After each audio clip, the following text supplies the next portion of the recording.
Welcome all. Um, I would like to explain regarding the poem The Ballad of Father Gilligan by Yeats. Yeats was an Irish poet and one of the most important figures of the 20th century, a dramatist, a poet, and he was also responsible for the revival of Irish literature.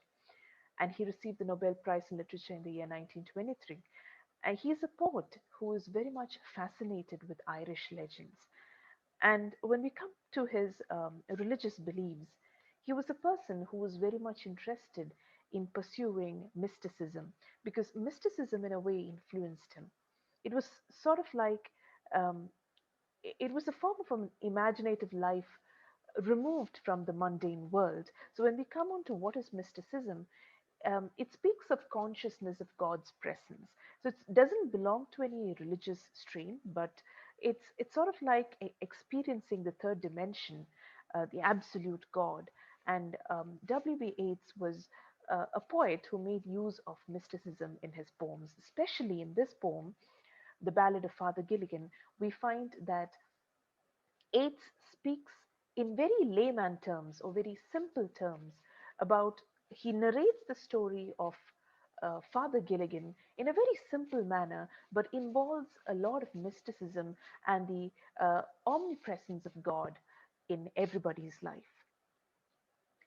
Moving on to the form of the ballad, mm, this is written in an ABCB rhyme scheme, and as you all know, ballad is a song originating from folk tales, which narrates a story, and usually ballads are passed on from one generation to another.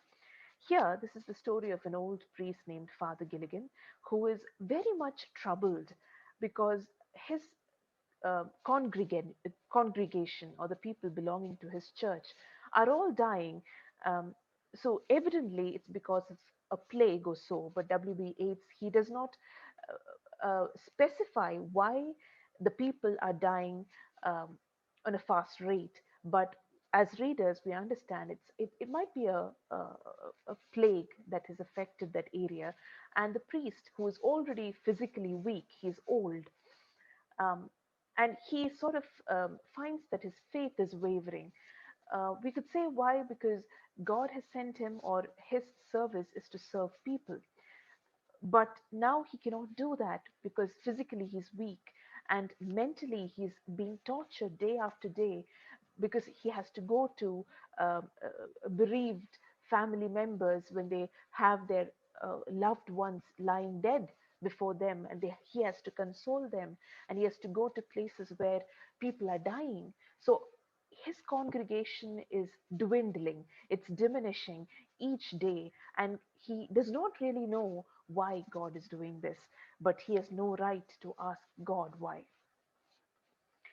So going on to the poem, the old it's a very easy poem. We could read it and understand what it is, but the in-depth meaning of the poem is important. In the beginning, we understand that Peter Gilligan um, is sad. Why is he sad? Because half of his flock were in their beds or under green sods lay. Green sods referring to, the burial ground. So half of his congregation, the people belonging to his church, are dead, or the other half are on their sick bed or deathbed, we could say. They're almost on the verge of death.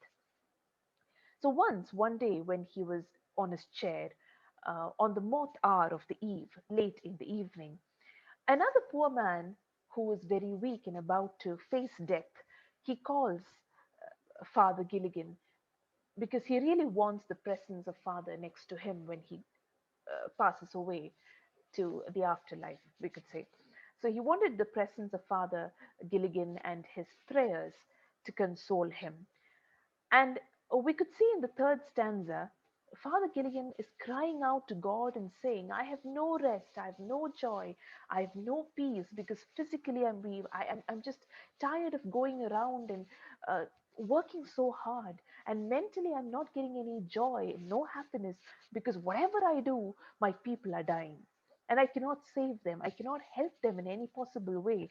So I am tired. And after he cries that out, he understands that what he did was actually wrong, because he is actually God's servant, isn't it? And he begs forgiveness from God. He says, God, forgive me. It was my body. uh, the It's human to err or to make mistake, so please forgive me. But the spirit within me would always want to work for you, for you, my Lord. So he kneels and he prays to God, and he falls asleep. So that's the scene here. And the last stanza shows how the night passes. And Father Gilligan, it was not his fault. He was very old, and he was very tired. And early in the morning, he wakes up and he screams, Mavron, Mavron. It's sort of an Irish term showing or proclaiming grief.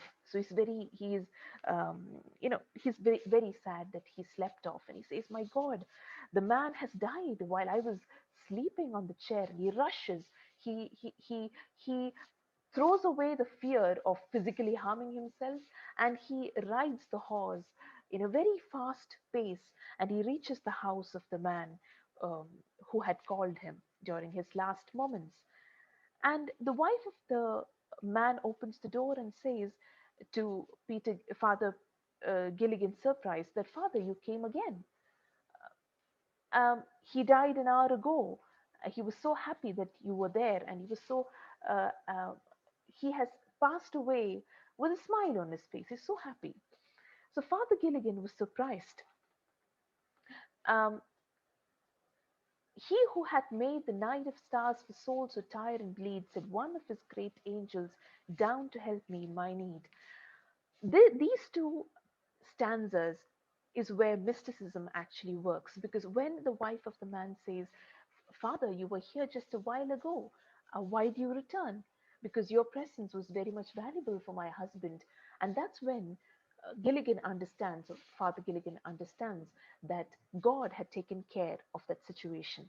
So even when we are unable to do certain things, but we have the heart to do it, God understands, because He knows everything.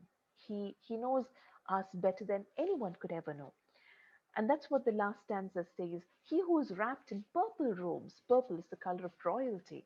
So, purple robes, he who is so majestic, so kingly, King of kings, God, with planets in his care. God has got many other things to look after. He's got planets, he's got the whole universe in his hands. But he had the time to pity, or look after the needs of a speck of dust, which each one of us are. That's the greatness of God. So that mysticism is brought forward in this wonderful poem by Yeats, talking about the literary devices. There is personification, imagery, and of course, this poem is an allegory, because it's got a moral at the end. And Mavron, as I told you, it shows the priest's concern.